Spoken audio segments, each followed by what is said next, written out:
So Rangareddy జిల్లా collectorate కనుల పండుగ జరిగింది. మరి ఇక్కడ ఉన్నటువంటి పార్టీ నాయకులు అందరూ కూడా వచ్చారు. యువ నాయకులు అయినటువంటి ప్రశాంత్ రెడ్డి గారు ప్రస్తుతం సో పొద్దున్న నుంచి ఒక 4-5 రోజుల నుంచి కూడా ఇదే కార్యక్రమాన్ని దగ్గర నిర్వహణ చేస్తున్నారు.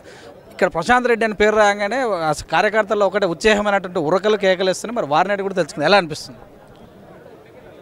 ఈరోజు ముఖ్యమంత్రి గారి చేతుల మీదుగా నూతన కలెక్టరేట్ ఇనాగ్రేట్ చేసుకోవడం చాలా సంతోషం. వారు ఇబ్రాహీంపట్నం నియోజకవర్గానికి ఇక్కడ కొంగరకలానికి ఇచ్చేసి కలెక్టరేట్ కార్యాలయం వారు ప్రారంభించడం జరిగింది. దాని తర్వాత ఈ బహిరంగ సభలో పెద్ద ఎత్తున జిల్లాలో అన్ని నియోజకవర్గాల నుంచి కూడా మరి ముఖ్యంగా మా ఇబ్రాహీంపట్నం నియోజకవర్గం నుంచి పెద్ద ఎత్తున ప్రజలందరూ కూడా ఇక్కడ తరలిరావడం జరిగింది. ముఖ్యమంత్రి గారు వారు అనుకున్న విధంగా ప్రతి నియోజకవర్గానికి కూడా ఒక 10 కోట్లు ప్రకటించడం చాలా సంతోషకరం. మేమందరం కూడా ముఖ్యమంత్రి గారికి ఎల్లప్పుడూ రుణపడి ఉంటాం.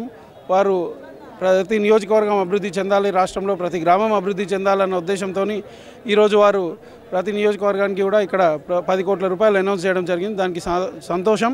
మేమందరం కూడా ముఖ్యమంత్రి గారికి కృతజ్ఞతలు తెలియజేస్తున్నాం.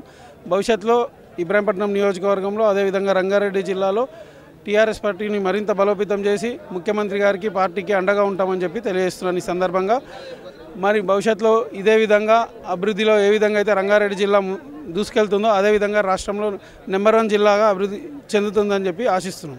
మీ నియోజకవర్గంలో కలెక్టరేట్ ఉంది కదా, ఎలా అనిపిస్తుంది? గతంలో మీరు అందరూ చూశారు, హైదరాబాద్లో లక్డీ కపుల్కి ప్రజలు ఇబ్రాహీంపట్నం నియోజకవర్గం కానీ యాచారం మంచాల్ మండలి నుంచి వాళ్ళు వెళ్ళాలి అంటే వాళ్ళు ఒక 3 బస్సులు మారి ఉదయం బయలుదేరితే వాళ్ళు 3-4 గంటలకు కానీ కలెక్టర్ ఆఫీస్ రీచ్ కాకపోయేది. ఆ టైంకి వెళ్ళేసరికి అధికారులందరూ కూడా ఆఫీస్ అవర్స్ అయిపోయే టైము వాళ్ళు వెళ్ళిపోవడం జరుగుతుంది. ఆ విధంగా వాళ్ళ పని పైన 1కి 10 సార్లు అక్కడికి తిరగడం జరిగేది. ఇప్పుడు మాత్రం వాళ్ళందరికీ కూడా చాలా అందుబాటులోకి వచ్చింది. రేడియస్ ఆఫ్ 20 కిలోమీటర్ రేడియస్లో నియోజకవర్గ ప్రజలందరికీ కూడా ఇక్కడ కలెక్టర్ ఆఫీస్ అందుబాటులోకి రావడం చాలా సంతోషం. ముఖ్యమంత్రి గారికి మేమందరం కూడా ఎల్లప్పుడూ రుణపడి ఉంటాం. వారు ఈ విధంగా కలెక్టర్ ఆఫీస్ తీసుకొచ్చి ఇక్కడ కొంగరకలాన్లో పెట్టి ప్రజలకు అందుబాటులో తీసుకొచ్చినందుకు చాలా సంతోషం వ్యక్తం చేస్తున్నాం.